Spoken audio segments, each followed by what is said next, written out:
Hello, everybody.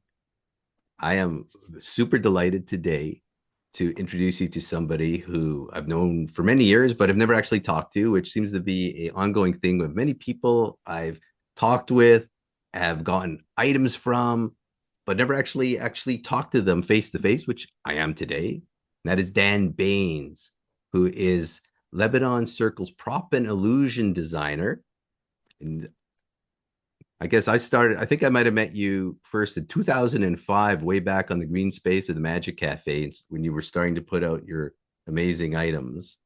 I've Yeah. always loved your stuff because I know, well, I love Egyptian things, hounds and jackals. I mean, I'm a very Egyptian and ancient culture thing, and I know a lot of your art. I call it art. You might call it props and illusions, but it's like to me, which will I'll put a lot of pictures of your stuff into this video. Uh, Tons of Egyptians, very like all sorts of cool things. So I'm just super delighted that you consented to come on board and chat with us about your creative process. And Dan, can you tell us more about yourself and more Yeah. about Well, Lebanon Circle and anything else? yeah, sure. Well, first of all, thanks a lot, Bruce, for inviting me on. I know it's been we've been batting backwards and forwards for quite a while, and we eventually nailed it down. I find the older I'm getting, the more aloof I'm getting. I'm kind of becoming more introverted. Um, but yeah, I mean, Lebanon Circle is I in a weird twist of fate. I left school wanting to become an artist, and I've actually become one. But the route to getting to becoming an artist wasn't your typical route. I kind of just left it all behind, joined the armed forces, and did a lot of stuff in between. But Lebanon Circle's been running pretty much for 20 years now. It's a full-time business. Um, I call it art as well, but it's a lot easier to tell people it's prop design when you go to a cocktail party and you're trying to nail down what you do, because if you just say artist, it's so kind of vague. But if you say prop artist, and illusion design as well is, the main thing I go by. Uh, it's kind of a little bit more direct and kind of nails down exactly what I do. But as I say, it's been a long journey, an enjoyable journey, and sometimes quite difficult as well. As anyone who works in the creative arts knows, you don't just wake up with all these amazing ideas. Sometimes sometimes I've thought about becoming a postman, or you know, just doing stuff where my brain doesn't have to work anymore. But yeah, you can ask me any questions you want, really. You can Well, kind you of already gave me a whole bunch of things we can go on to, which is the yeah. whole pursuit of, well, things about chucking it in sometimes during the creative journey where it's like, just as you're getting it, it's like, I can't stand it anymore. I'm going to chuck it in the garbage, but you keep going and find, oh, it's good. Well, And the exactly. fact Yeah. that you mentioned you had a circuitous route to get here, which many of the people I've talked to, it's the same. They didn't start Yeah. off with what they're doing. It's all these other experiences that kind of gave them the foundation to actually suddenly it all comes together like alchemy, boing, and so like, whoa, it's all here, which which it sounds like happened to you as well. It did. Yeah. It's one of those. I give a lot of lectures now in my sort of older years, sort of to film students and art students. And the main mistake I made when I was giving these lectures was telling them that um, you don't necessarily need to go to university to get a job in the in the film or in the arts industries, really. I've got all of my I've got where I've got purely through experience and living life. And I think nowadays there's so much concentration on kids going to university and getting a degree.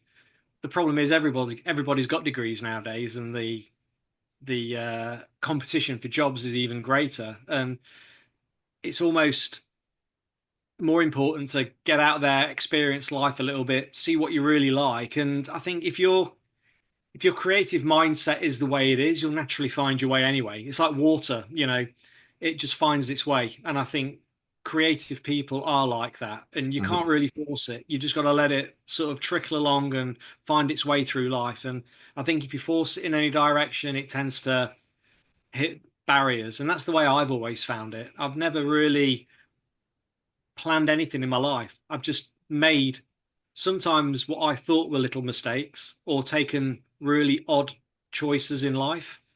Um, and when I look back and how and why I did that, I don't really know. I couldn't tell you, but that's how I got to where I am today. It's almost like I was following a predetermined path on rails that I just thought, you know what, I'm going to go with it, and that's what I did, and that's where I am. Although at the very beginning you said, I think you were planning something, but then you went to the military. It sounded Well, I like did. you were creative Mm. before, but you were like, eh, Yeah. we psychiatrists Well, always ask about childhood, but I mean, it's like, were you always into the like creative stuff even as a kid? And it's like, yeah, what I find sometimes is some people are not encouraged, so they think they're supposed to do this. Some people are encouraged, so they do it. But I don't know, yeah. like, was this always like a passion? It was, yeah. Yeah, Mhm. I've always been arty. I always got A's in art and design, and I was known in the school as, one of the best artists in the school. But I don't know, in the 80s, the arts weren't really nurtured. It was almost like you had to be good at maths, you had to be good at English, and you had to be good at science, a Mhm. language, possibly. And the arty kids were kind of just put out on a limb, like the geeky kids nowadays, put to one side and Mhm. not involved in any sport or games, even though, I had a successful career in the armed forces. So it turned out I actually was quite fit and quite active. Um, but I wanted to go into some form of the arts, but I just didn't know what because my teachers had never really given me any direction. So I just thought, well, the next step from leaving school, the most obvious thing would be to go to art school, which I did, and within 6 months I hated it. And And it why sounds did you weird. hate it? Was it too like they're telling you what to do No, versus no, letting no. you have the freedom to do? It wasn't that. I don't get on very well with arty people. What's an People arty people, anyways? arty people who are more concerned about looking and being arty than the actual art itself. So Ah, so they're not real artists, but you mean poseurs. yeah, So revolutionary, it's so bold and so brilliant. No, people who want to have all the success and walk around like artists without doing the work. a bit like the guys you would get if you're in the music industry, the guys who sort of sit around with an acoustic guitar but can't play it, but like the idea of holding a guitar. Right. I see. Um, it's that, and that you get that in the arts as well. You get people who are very flamboyant, dress arty, act arty, but they don't actually do any art. They're just terrible at it. And art school for me was just full of people like Right. that. Or their art is actually probably dressing up or maybe eventually cosplay, but they don't realize that's their art as opposed to the art they think they're supposed to be doing. I suppose so, yeah. And Yeah. I was more concerned about doing the art. I just wanted to paint. I wanted to create things. I wanted to sculpt stuff, and I just didn't feel like I was being let. I wasn't given the opportunities to have the proper artistic outlet. Well, So because your current art though is quite well, some people would think dark. Well, I'm a yeah, bizarre. I love bizarre magic, and many people do, and everyone loves your props in that field. When you were a youth and all that, was it leaning towards the dark and the fantasy, and I don't know, always. or was it? Then people are like, ooh, or No, you were, yeah, it was yeah, always dark. okay, I mean, for my final exam at school, as a kid, I used to go into the woods and I'd find. It sounds like a typical serial killer thing. I would find I would find dead animals in the woods. I lived in quite a rural area, and you'd find dead rabbits and hedgehogs and foxes, hmm. and I'd go and bury them in the woods. 6 months later, I'd go back with a shovel, dig the bones back up, and then say I had this big box of bones, and for my art exam, I just brought all the bones in and I glued them together into like a creature, and I drew on the bones with an ink pen, like sort of occult symbols and all that. So It you looks you amazing. you you actually were doing what you're doing now way back without realizing this would be a whole career. Yeah, yeah, from about the age of 8, but that Yeah. piece was so good. My art teacher bought it off me, so that was the first piece of art I ever sold. and he loved it. And he was like, I want to buy that off you. And I was only, 15. So I was like, yep, sure. You can have it. So I That's don't really good know. because some art schools and art teachers go, "This is not right. It doesn't look like we were telling you." That must have been a good mentorship thing. That the art teacher actually saying, "I value this art," Yeah. which I would assume other people. I don't know if you got picked on or anything like that. Going, look, it's Dan. He's making his funny things again. Or Yeah, well, that was the thing. I never got picked on. I made a really good point of having friends in every single social group at school. So I had a friend in the sporty group, a friend in the geeky group, and a friend in like the kids from the children's home up the road who were all a little bit rough. And I'd made a point of hanging around with all of them simultaneously, sort of flitting from group to group. So I never got picked on, and I was cool. accepted across the board. But I think a lot of teachers really liked me, and a few teachers were a little bit, I'm not sure. I mean, I remember once we were doing in history, we were doing World War II, and eventually you broached the subject of the Holocaust, and we all had to do an illustrated um, write up of the Holocaust. So, and I drew a picture of uh, one of the concentration camps, and I remember it now. I did a picture of a German soldier with like an Alsatian that was attacking like a line of people who were all going into like a building which was a gas chamber, and I drew this chimney, and the smoke coming out the top was the faces of all the tortured souls, effectively. That's amazing. I thought it was amazing, and like my art teacher was like, "Oh,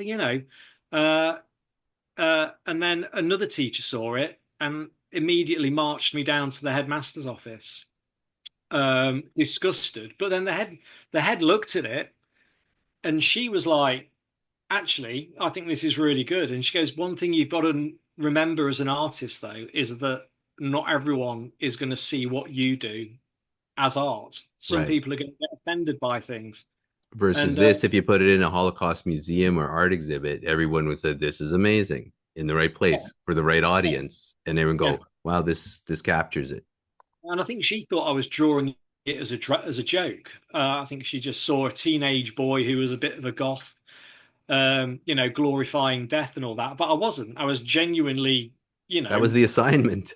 that was the assignment, and I did it, and that's what I drew. And I what I thought I was going to get told, severely told off for it, but it turns out the actual headmistress actually liked what I'd done and just told me to be aware that throughout life, not everyone's going to agree with the things that you do if you're going to be an artist. And I was like, okay, and I took that on board, um, which kind of, I suppose, leads to my kind of uh, don't give a shit attitude with most things. I'm not never bothered about pushing the boundaries or upsetting anybody, because I'm a good person and I've got a good gauge of what's good and what's bad. I've seen enough bad things in my life to Mhm. be the judge of that. So, and I think nowadays where everybody is offended by everything, uh, That's my true.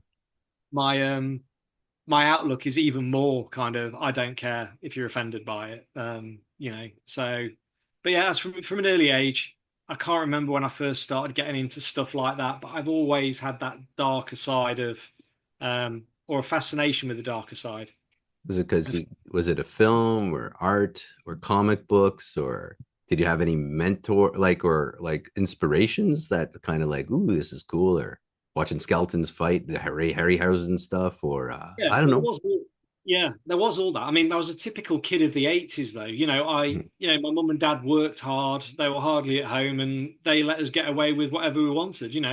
We spent all day outside playing in the woods, and then we'd go to the video shop and we'd pick whatever we wanted to watch. Yeah. So Either there, 80s, you'd have Hellraiser and all that sort Razor, of stuff. yeah, Yeah. I watched it all far too early, but I loved it. And I do remember watching, Jason and the Argonauts or the Ray Mhm. Harryhausen movies, and I was fascinated by them. I've always loved fantasy. I'm not very good with real horror, so things like Hostel and Saw movies, you know, uh, Yeah, more like the slasher, just the human killer doing yeah, sadism. torture It's porn type more the stuff. Yeah, fantastical. yeah, I'm into the more kind of stuff that gets the imagination going a little bit. Hmm. And it's just the way I just see it as part of like my makeup, the way I've always been. So when you went into the military, were you still able to carry on with the art, or It was, yeah. Yeah, well, that's cool.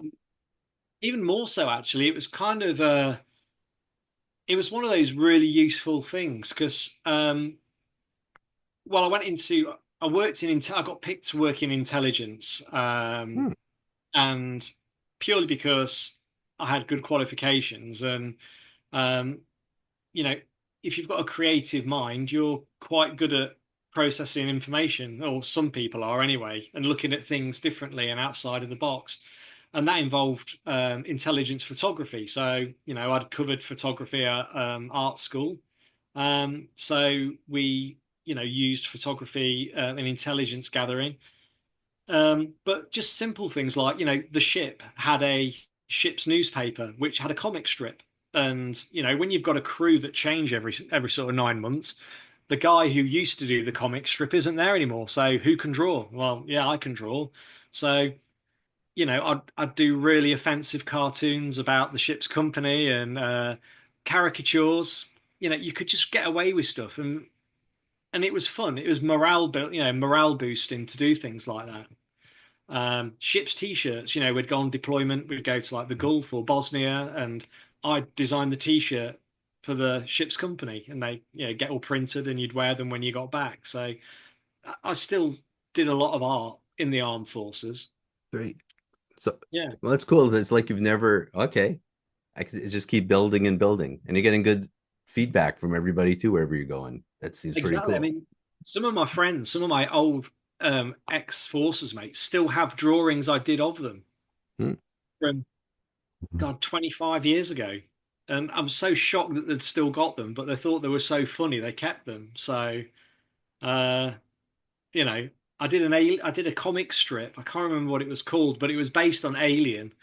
Um, and the story was identical to Alien, apart from the fact that the face hugger attached itself to a man's groin and laid its eggs inside his testicles, and so his penis turned into an alien, which was still attached to his body, which could talk and like move around. So it was Okay. Yeah. but that went down really well. That was a hit on board ship. Why am I thinking of Naked Lunch and what was that? I don't know. I'm thinking of William S. Burroughs or whatever now too, kind Naked of Lunch. stuff. Yeah, yeah, Yeah, it's very cool. So, yeah. but you decided to leave the military at some point to kind of do a different career move, or?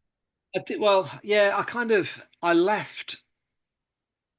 I did voluntarily, but my hand was forced Hmm. because I wanted to branch change. I wanted to do a different job in the armed forces, and I was given the opportunity to do that because of the Labour government at the time. They'd done so many arms cuts that there was no recruitment, so there was no one to replace me in my current job.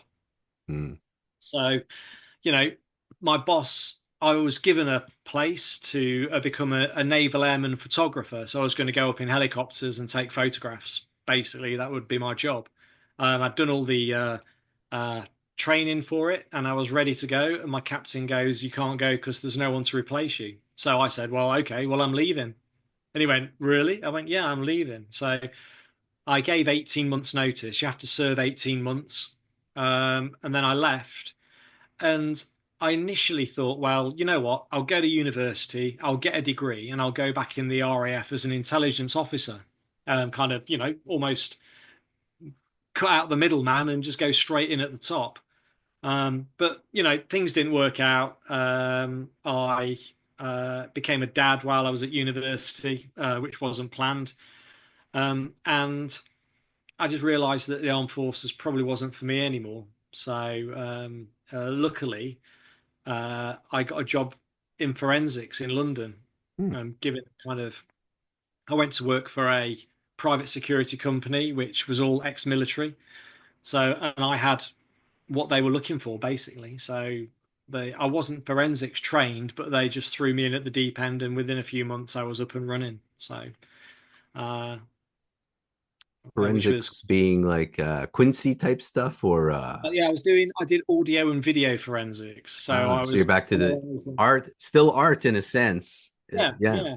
I was it was everything from analyzing CCTV videos of people getting raped or attacked, um, kidnapping videos, Whoa. beheading videos, everything, trying to get as much information as possible from an audio or video recording, um, in order to either locate somebody or at least get an identification of somebody.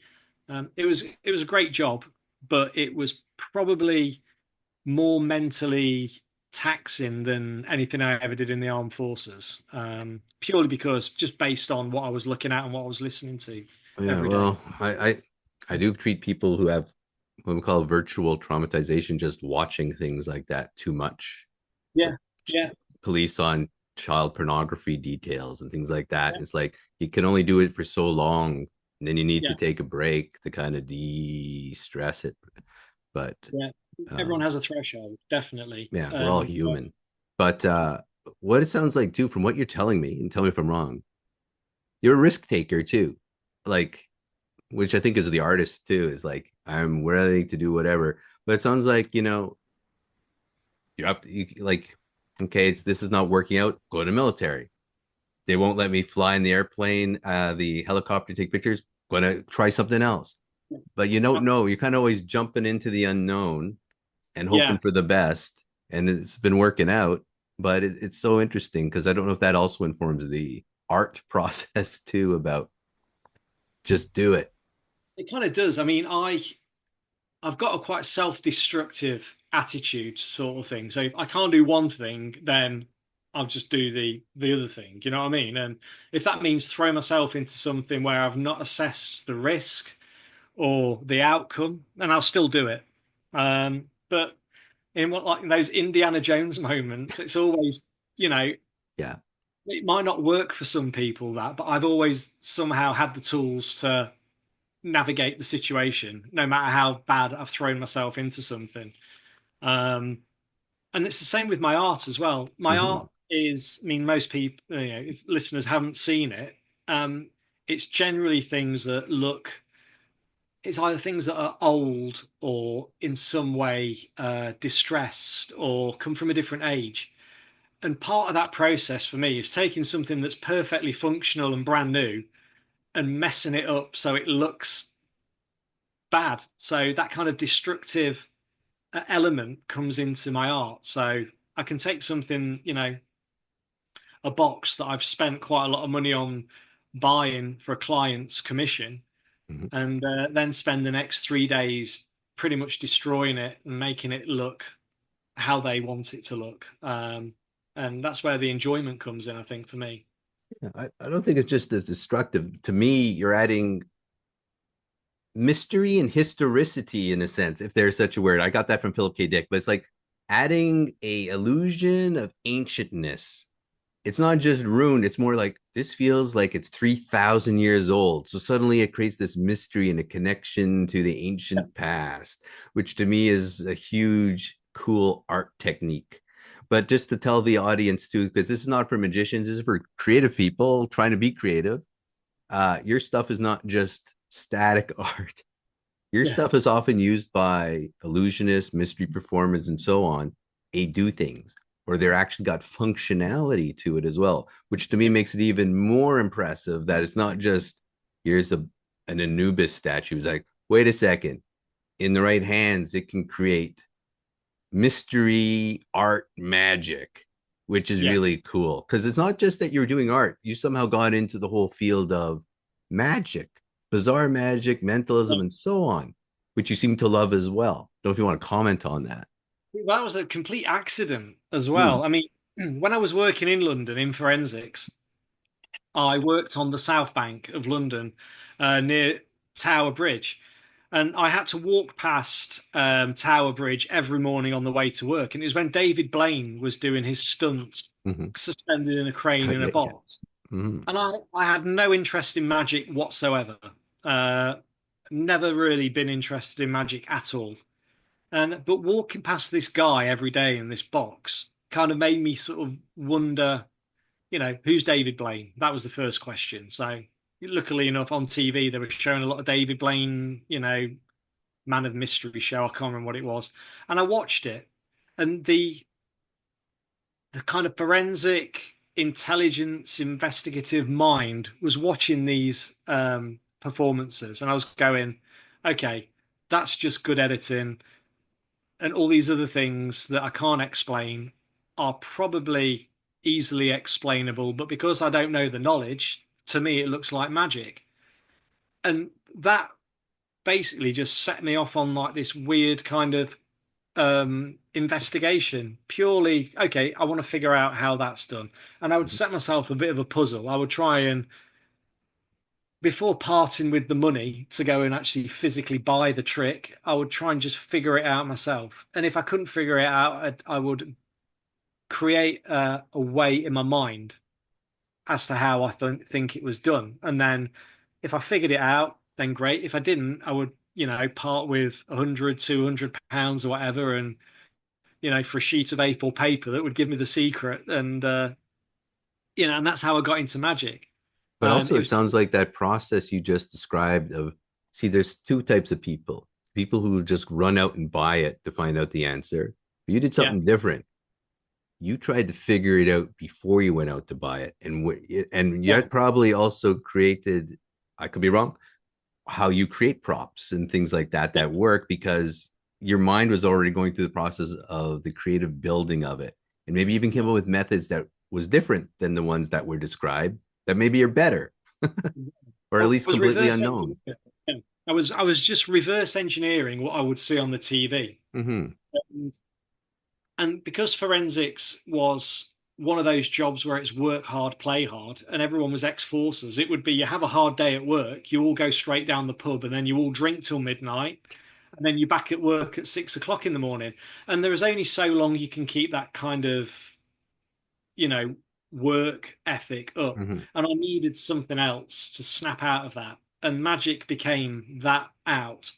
So for me, it was, I'm not going to go to the pub tonight. I'm going to go home and I'm going to figure out how, I don't know, a card through glass routine and try and figure it out, or, or at least analyze the show and the videos to figure out who's the stooge, was it set up previously, how did this get from here to here?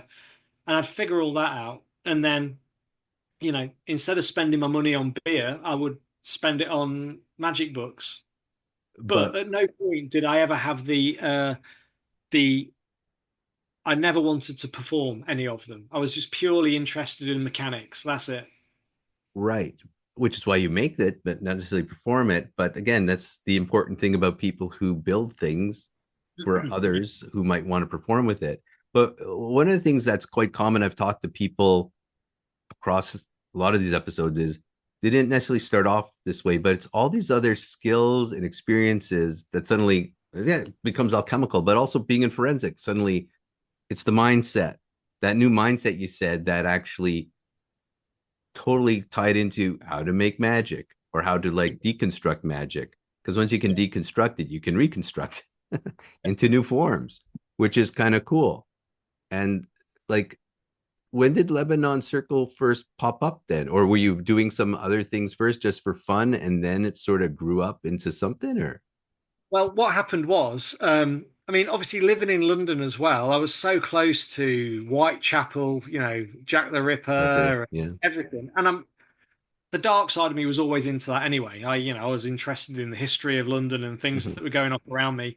And I don't know how, but I just read online about Edison's machine to communicate with the dead. And I just thought, oh, okay. So I just really made, excuse me, like a little machine, Mm-hmm. which was Ghost in the Machine, Yeah. which was two little coat hooks, a 9-volt battery, and a buzzer on a little piece of wood, And I wrote a PDF document and I started selling it on eBay for £5. Um, which was great. I'd sell a few a week, enough for a night out, maybe, nothing major. and that was my first that was the first thing I ever released and my first venture into creating my own illusion routine and method on building it.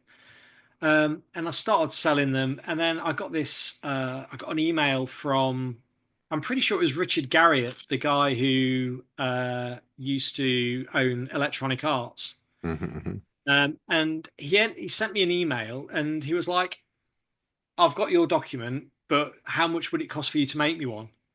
And I was like, oh, well, I don't know. I've never built anything for anybody before. And he went, how about £300? And I was like, yeah, no problem. You know what I mean? Hmm.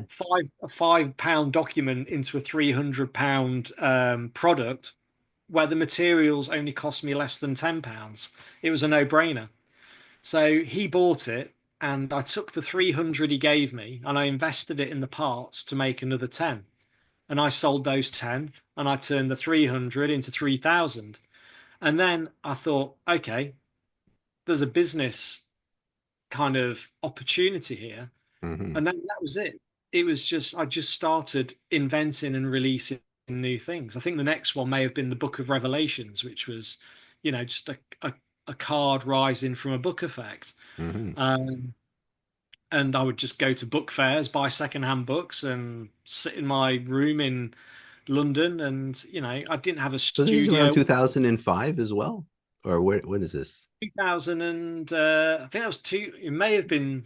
Um, yeah, it's about 2005. Yeah, That's funny. That's the first time I really got into magic. I think I've watched your rise yeah, throughout the whole thing yeah. because I have these things you describe in my collection. So I mean, it's I have a lot of Dan's things too. I'll talk about Scarot later when we have a moment. But I mean, no, it's so cool from these. You said like humble beginnings just for fun, and suddenly Yeah. kaboom!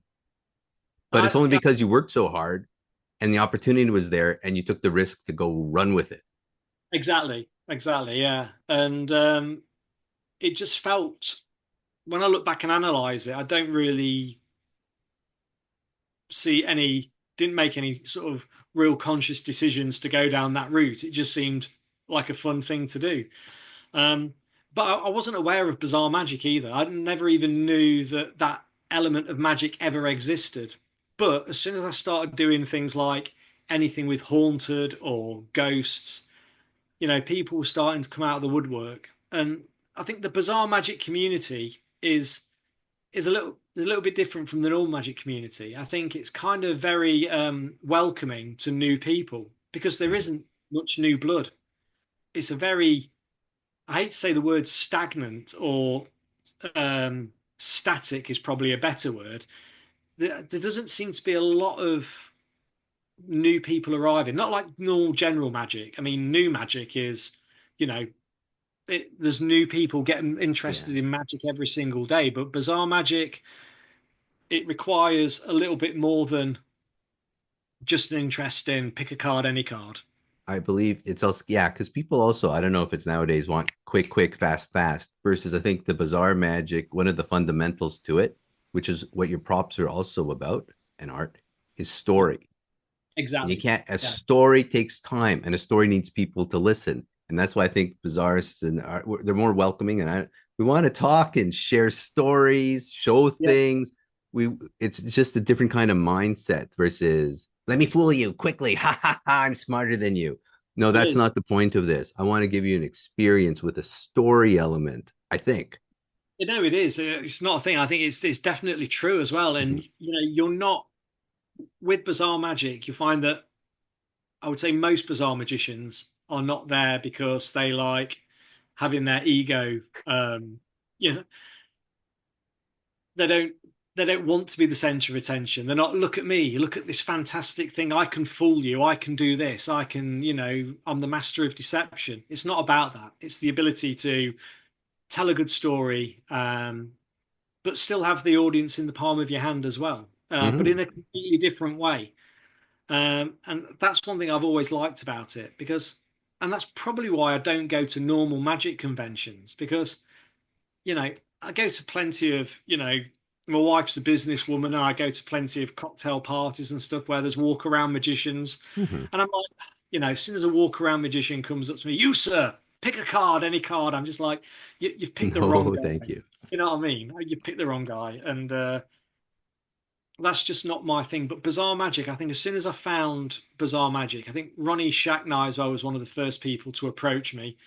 Um, and he kind of took me under his wing and, introduced me to virtually everybody I know now over here. And I think he saw something because I was young, um, ex-military, same as him. And we just gelled straight away. And I think he kind of saw me as somebody new on the scene who could just take it that little bit further. And he was correct. It's He's a and very good guy. And you made that. Well, I mentioned Skyroute before. I believe you made Skyroute for his routine, right? well, no, he made the routine. He He made the he routine, and then you made this cool thing and that cool video that goes with He it, right? did, yeah. I mean, his original routine he showed me. I went to a flat in London one day. I'd not met him before, and in the space of about 6 hours, he showed me every single magic trick he'd ever performed, and my head was exploding at the end of it. But one of the standout effects was Skurrot. And I think he came up with the word because it's a cross between skull and tarot. Yeah. But his version was like a Halloween skull, Hmm. like a Dollar Tree skull, that like made the ghost sound and jiggled around, and all the props were like really sort of low budget. But when he performed it to me, I just could not figure out how he did it, and it was the one thing that stuck with me. And I thought, I could turn that into something, you know, a little bit more sort of Well, this is visually. why I love your stuff and why I think it goes so well with this is there's the methodology and so on. But the thing about bizarre magic or any magic, the more realistic it could be to let someone immerse in the simulation or the illusion and suspend disbelief, the better. So you made it so real. So yours was not a plastic skull smiling. Yours was a mummy bust that looked real. And the reason why I mention this is I always have this great story. When you sent me the one I ordered, it got stuck in customs for a long time. They thought Yeah, it was real. And I don't know yeah, if this happens a lot to you, but they thought this was like, is this dead body parts? No, they had to x-ray it and did it say, oh, it is a prop.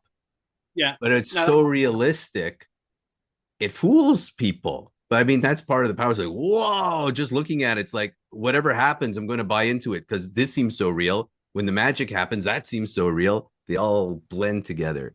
But yeah. I don't know if you have stories also of I do, people go, yeah. I mean, the very first head I made it really quickly, and I didn't put any ears on it. But someone in Australia bought it off me, and I stuck it in the post, shipped it to Australia, and I get a phone call about 3 weeks later, and it's Australian customs, and they're trying to basically slap a fine on me for importing human body parts into Australia. And I'm like, I was confused at first, and they said, "Oh, we've got this head here that you try to post to somebody in Sydney," and I'm yeah, like, "Okay." So I went to them. I said, "Okay, first of all, right?" I said, "Have any of you done biology at school?" And they went, "Yeah, of course we have." And I went, "Well, go back and look at that head and tell me what's different about it." And they went back and they looked at it and they looked at it and they rang me back and it was like, we've looked at it and you know, we can't find it. And I said, well, it's got no ears on it for a start. I said, because when I made it, I didn't put any ears on it because mhm. I kind of so concentrated on the face, I just forgot the ears. And I said, it's a prop. It's for want of a better word, it's like a movie prop. And eventually they let it go, but they weren't very happy. And that story actually got into the Fortean Times magazine. Oh, Um, really? I guess I yeah, should have told you more, well, about the Canadian version then, because it happened with me. yeah, they picked up on it, and I do get a lot of stuff that just can sit in customs for quite a while. But then again, I've bought stuff into the United States to take to clients, which has got wires and little Mhm. vials of fluid and clockwork mechanisms, and they scan it and they go, what's in Yeah. the box? And I go, movie props, and they go, great. Have you worked on Star Wars? And I'm like, nope. And they're like, okay, great, off you go, and they just let you through, no questions whatsoever. But you have Uh, worked with some good Well, I like Del Toro. I believe you worked with Del Toro, right? Yeah, I did. I Yeah, did. one of my favorite filmmakers too. I mean, you're a humble person, I think, because you have done lots and lots of stuff for people behind the scenes that people don't know about. But Yes. I think you made a whole bunch of materials for him as Yeah, well. I did. I can't remember. Was it Pan's Labyrinth? I don't know. I know you love fairies as well, desiccated fairies, but I don't know what you did. Maybe you can tell me more. I did I did a load of props basically. So I did a Crux residual ectometron for Mm. him. And that actually went on tour then in the At Home with Monsters exhibition, which Oh, went to Minnesota, Los Angeles, it came to and Toronto. I saw it. Oh, so that was yours. I yeah, saw that it. was I it. did not know it was yours. Okay. Yeah. So went on tour with that. I spent the day at Bleak House. Met Del Toro, had a great day. But it's one of those weird things. A lot of people in the film industry have an interest in bizarre magic, which I didn't really realize at Mhm. first. So there's a lot of directors and producers who have got their little man caves that they have a dinner party and they say to their friends, "Do you want to see something really weird?" And they go, "Yeah," and they go into this room and it's full of I don't know, human skulls, mummified hands, just like a little cabinet Doesn't of everyone curiosities. have that? I know I got. Well, nearly all my clients do. Yeah, Yeah, me too. Okay, there, yeah. it's great because it's like a collection and it's also entertainment as well. Mm. I mean, I've got it myself, but people expect it because I do it as a job. Um, but I can go into the kitchen and there might be a mummified hand line on the counter or stuff like that. But yeah, it's got me. I've met loads of interesting people. Especially a lot of people in the film industry as well. So, um, and I think to the uninitiated, I think most people look at Lebanon Circle and think, well, that is just all I do. But I don't.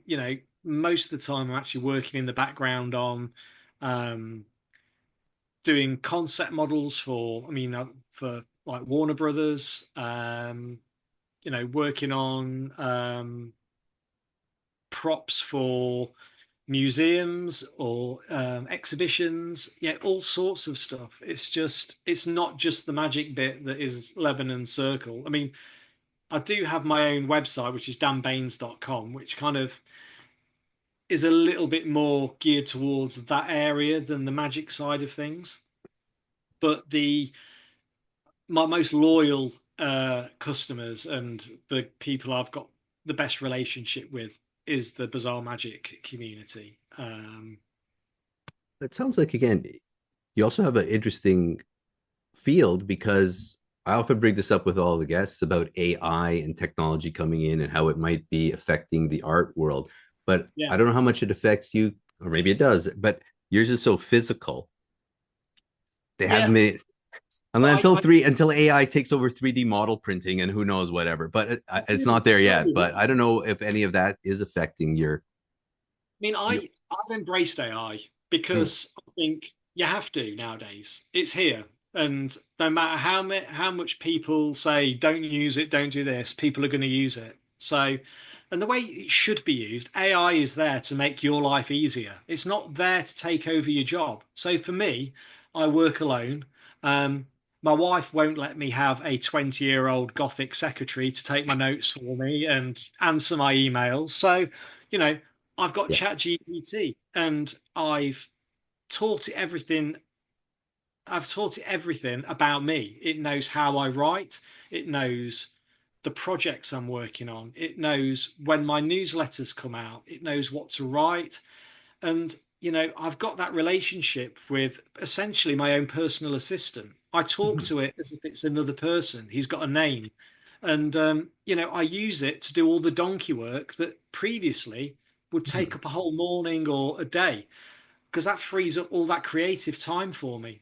But creatively as well, if I'm working on a project and someone's given me a brief, I don't have to sit on Pinterest anymore, days on end, looking at picture boards. I can just go into AI and I can say, I'm looking for example, a museum display case.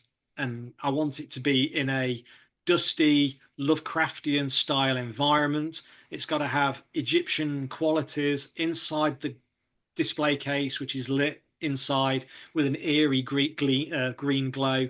There is an old urn in there. And what it will do is it will create me 10, 20, 30 images, all different. And I can Mhm. look at those images and I can go, well, I like this bit. I like this bit. I like this bit. I can take elements from it to create something completely unique, but it was all based on my initial brief. And Mhm. it saves me all of that time. I don't have to plagiarize anyone else's work because it's all been generated based on the prompt I've written. So for me, it's Yeah. it's streamlined the way I work and it's freed up a lot of time for me. Well, this is good. Again, yeah, I always say like, as long as it's not replacing human beings as the creative force behind everything and taking over our Right. choices, cool. But yeah, I mean, even let's say, well, how do I use AI? Like at the end, it's going to give us a little summary of this meeting that I can just look. Okay, and I look over to make sure it doesn't say anything stupid. But it's like I don't have to take notes throughout all this. Why Yeah. should I? But it's because it's based on something we humans are doing. It's not creating it for us. It's doing something for us instead.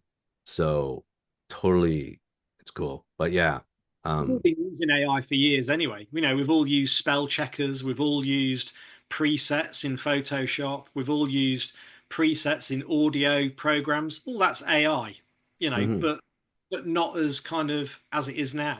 It's just evolved into something that's, Yeah. better. The thing I often ask people too, which is again, how deep or not, because I'm always interested in how the arts and creativity and the processes actually help with mental well-being or Yeah. not mental well-being. And I don't know if you have any comments on that too about how your pursuit of the arts and your processes.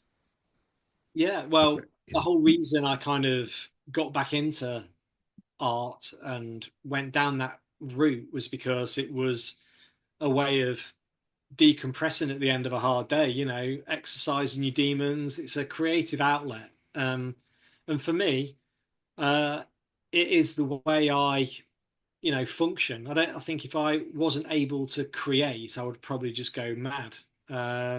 So, and that can be creative in any way. I do a lot of the cooking at home, Mhm. and I create food on the fly if, going by what's in the cupboard. It's having that creativity for me just isn't, you know, making props or being an artist. It's streamlining things, the way I do things, I was like, for example, cooking or uh just everything. For me, creativity is everything. And if I was not given the opportunity to create, um, I think my mental well-being would suffer quite severely. Um, I have suffered from PTSD in the past.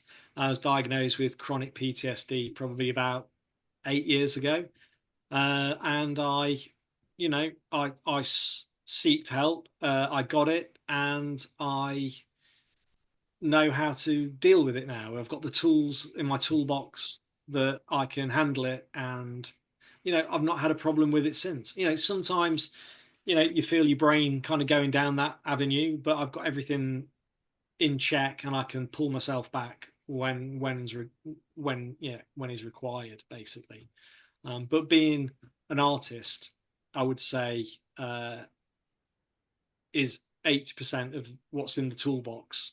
It's I can just get myself into my brain goes into a different state. I can forget everything around me, and I can just create something and look back and go, how the hell did I make that? It's like, you know, it's almost like I don't know, it's weird. It's like there's something inside that's driving a physical object. I'm the physical, you know, the meat suit, but the ghost inside that's driving it is the thing that is creating and making these things. So it's like this That I, drive, this passion. It's got to create, and then you yeah, let it out, and it yeah. feels good. yeah, I don't half the stuff I make, I don't know where it comes from. I don't know how I came up with the idea. I never overanalyze stuff. Things just manifest and materialize. People always go, "How did you think of that idea? How did you make that?" I go, "I don't know. I have no idea. It just did. It happened." And the It sounds more like you also surround yourself, and you can tell me if I'm wrong here too. You do bring in creativity to you by like whether it's looking at prompts, but I have a feeling you like looking at stuff too, like movies and things, and you're always bringing stuff into your mind that can yeah, churn around in your subconscious, I suppose, about cool movies or cookbooks. And I guess you don't have the Hannibal Lecter cookbook, do you? no, I don't use cookbooks. I just make it. I just Oh, make this is it. just a aside. Janice Poon is a food artist and did all Okay. the food art for.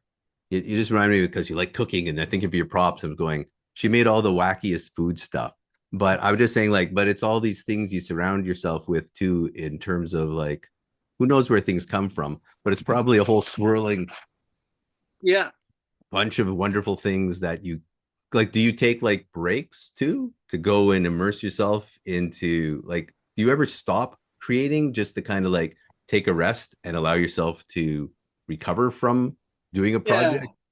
yeah. Family holidays. Mm-hmm.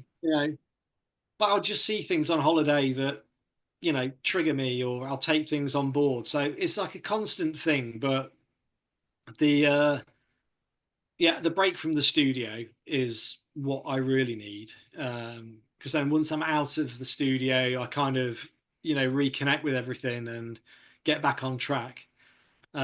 But I've got two studios. So I've got one, which is the one I'm sat in now, which is where I do all of my really messy, chaotic stuff. And then I've got another studio, which is full of all the tech. So the 3D printers, the Mm. design software. And that is where I'll take clients because it's got cool stuff in there. It looks neat and tidy. But this one is like a bomb site. But I'm it's glad you chose this one for the yeah, audience that's watching too, because yeah, as you're saying, I guess art can start off messy. It gets maybe more and more refined over time, but as you said, I guess it has to start off somewhere, yeah, probably in. everything's messy. I work in complete chaos. So Yeah. I always know if I'm on a creative streak because my studio is a complete mess. If I've got a writer's block and I'm struggling, I'll probably spend too much time tidying up. So a tidy studio is a an uncreative studio in my eyes. I like to work in It's complete interesting. array. This is why I call this show that we're on. Like I call it from cosmos to chaos, like order to chaos. Yeah, Because like too much order, stasis, too much chaos, sludge. But you got to yeah, get that kind of zone in between to allow the creativity yeah, to flow. yeah. That's what I Yeah. do. I create a space. So the place Mhm. is a complete mess. But if I know I've got to do a bit of painting in a particular area, I'll spend half an hour cleaning that area, making sure it's ready, and then I'll start doing the work. And within 30 minutes, it's got back to its messy state. But I've kind of restored the balance, and I'm kind of back on it again. But yeah, there's stuff everywhere in here, but I know where everything is. So that's just the Then it's way it not is. really a mess. It's a sort of mess, but it's It your is best mess. for everyone And it's in else. an Everyone orderly mess. else, they look at it and think, "Oh my God!" But for me, yeah, I know where everything is. So we're approaching the end of the hour, and I'm Okay. thanking you so much. This is so cool. And hopefully, maybe if you can come back another time. But I was wondering if there's any, as we've been talking, if any things popped into your mind or things you want to leave the people listening to about tips and ideas for their own creative journey. You say you talk to other people and students and all. I don't know if you have any words of wisdom you want to leave people with. Um, I would say my first thing is uh, don't force anything. If something's not working properly, or you're going down an avenue on a particular idea, and it's just not working, do something else for a bit. And I do this all the time. I reach a brick wall with a project, and part of me is going, I need to carry on, I need to carry on. But the other part is like, okay, well, just leave it and go and do something else. And while you're doing that other thing, the solution to problem A will Yeah. will come up. I've had so many projects over the years that have always been initially what I thought was the most amazing project ever, and it just reaches a point where I can't take it any further, and I shelve it, and then I'll go back maybe 3, 4, 5 years later, and I'll pick it up with fresh eyes, and I'll make something of it. I'll create something, and I'll have learned more and evolved more to take it to the next stage. So if something being creative shouldn't be too difficult if you're naturally creative, should I say. So don't, it's like a relationship. Mhm. Um, if a relationship's hard, you're in the wrong relationship. Uh, so, and if a creative project is hard, you're creating the wrong thing. Go and do something else for a bit. And that's one thing I give people, especially younger people, to take away, because it's like writer's block. They could have this focused on writing this like amazing novel, and they reach one writer's block, and they find themselves static. They can't move forward. They're like got themselves into a dead end. All they need to do is go off and write something else, even if it's like a blog or an article for a magazine, or Mhm. just something else. And then the solution to that problem will manifest itself. It's like magic, I suppose. Yeah. Yeah, but I like it. I think this is Stephen King says, writers write and stuff. It's like you said, if you hit the block, keep on writing, even if you think it's crap, or do something else, so that you could actually just keep Yeah. on doing the creativity. Because that's the Yeah. thing, it's the process. Yeah. Just And get the then some mind. product will pop up eventually. Maybe it's good, maybe not. But as you said, like, yeah, I hear you. I hear exactly what you're saying. It's just something I just had to get learn the too. miles in. Just keep running, because the moment you stop, it it's very difficult to keep going again. So Mm-hmm. I always have projects that are overlapping, and I'll have a project that I'm working on, and I might have three projects in the background that only one of them will actually make it through to the next stage, because I think, okay, well, I'm going to pick up with this one, and then those two I had in the background, another three will join that, and I've got five projects that I'm kind of simultaneously thinking about. So, and at some point, you find them all starting to interlock and fit together, and you can solve problem A with problem D, and uh, you know, it's like neural links. They start to link up, but you've got to kind of make those links. Um, yeah, Yeah, a chain that's only one link isn't a chain. It's just a that's true. circle of matter. So, yeah, Well, well, thanks, Dan. I mean, I think people will learn a lot if they listen to this and what you had to say. Great words of wisdom and great experiences.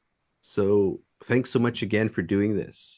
yeah, I've really enjoyed it. And as I say, if you want me to come back and carry on, I can easily do another hour of talking. Definitely. I will, definitely will. Yeah. Thanks again, Thanks again, and Bruce. bye. Take care.